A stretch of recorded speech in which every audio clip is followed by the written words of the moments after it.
Hi friends, welcome to my channel. நம்ம இன்றைக்கி என்ன பார்க்க போகிறோன்னா மொறுமொறுன்னு முருங்கைக்கீரை வடை தான் எப்படி செய்கிறதுன்னு பார்க்க போகிறோம். வாங்க எப்படி செய்யலான்னு பார்க்கலாம். அதுக்கு 1 கப் அளவுக்கு கடலைப்பருப்பு எடுத்து அரை மணி நேரம் ஊற வச்சு எடுத்திருக்கேன். 1 கைப்பிடி அளவுக்கு முருங்கைக்கீரை, 1 வெங்காயம் பொடிசாக கட் பண்ணி எடுத்துக்கோங்க, 1 பச்சை மிளகாய், கருவேப்பிலை. கடலைப்பருப்பு ஊற வைக்கிறதுக்கு முன்னாடி 2 வாட்டி கழுவிட்டு ஊற வச்சுக்கோங்க. இப்போ ஊற வச்ச கடலைப்பருப்பை ஒரு மிக்ஸி ஜாரில் சேர்த்துக்கலாம். இது கூட காரத்துக்கேற்ப வரமிளகாய் சேர்த்துக்கலாம். 4 வரமிளகாய் சேர்த்துக்கிறேன். 6 பல்லு பூண்டு, 1 டேபிள் ஸ்பூன் அளவுக்கு சோம்பு, 1 டேபிள் ஸ்பூன் பெருங்காயத்தூள் சேர்த்துக்கோங்க. தேவையான அளவு கல்லுப்பையும் சேர்த்துக்கிறேன். சேர்த்துட்டு மூடி போட்டு ஒரு 2 பல்ஸ் விட்டு எடுத்துக்கோங்க. இது மாதிரி அரைச்ச பிறகு நல்லா கலந்து விட்டுக்கோங்க. கலந்து விட்டு தண்ணியே சேர்க்காம நல்லா அரைச்சி எடுத்துக்கலாம்.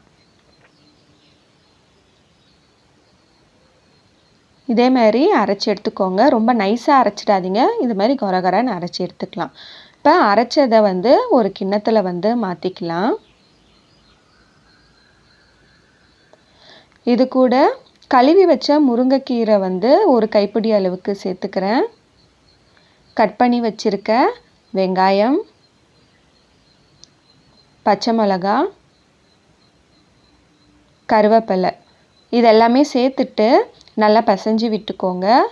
இந்த வெங்காயத்தோடு பிசையும் போதே நல்லா கொஞ்சம் தண்ணி விடும். நல்லா அழுத்தமாக பிசைஞ்சு எடுத்துக்கோங்க.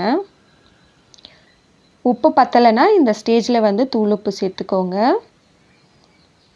இந்த அளவுக்கு பிசைஞ்சு எடுத்துக்கோங்க. இப்போ வடையை பொரிக்கிறதுக்கு ஒரு கடாயில் தேவையான அளவு எண்ணெய் சேர்த்துக்கிறேன். எண்ணெய் நல்லா சூடான பிறகு வடை தட்டி போட்டுக்கலாம். எண்ணெய் நல்லா சூடாயிடுச்சு. இப்போ இதே மாதிரி ஒவ்வொரு வடையாக தட்டி போட்டுக்கோங்க. வடைலாம் பிரிஞ்சு வராது. இதே மாதிரி நல்லா கொஞ்சம் அழுத்தமாக கொஞ்சம் தட்டி போட்டுக்கோங்க. இதே மாதிரி ஒவ்வொரு வடையாக தட்டி போட்டுக்கிறேன்.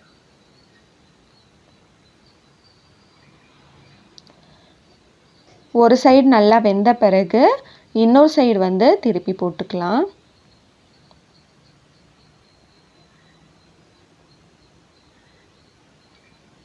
ரெண்டு சைடும் நல்லா வேகட்டும். நல்லா வெந்த பிறகு ஒவ்வொரு வடையாக எடுத்துடலாம். பாருங்கள், உங்களுக்கு வடை எதுவுமே பிரிஞ்சு வரல, சூப்பராக வந்திருக்கு. எல்லா வடையும் எடுத்துடலாம். சுவையான மொறுமொறுன்னு கீரை வடை ரெடி ஆயிடுச்சு.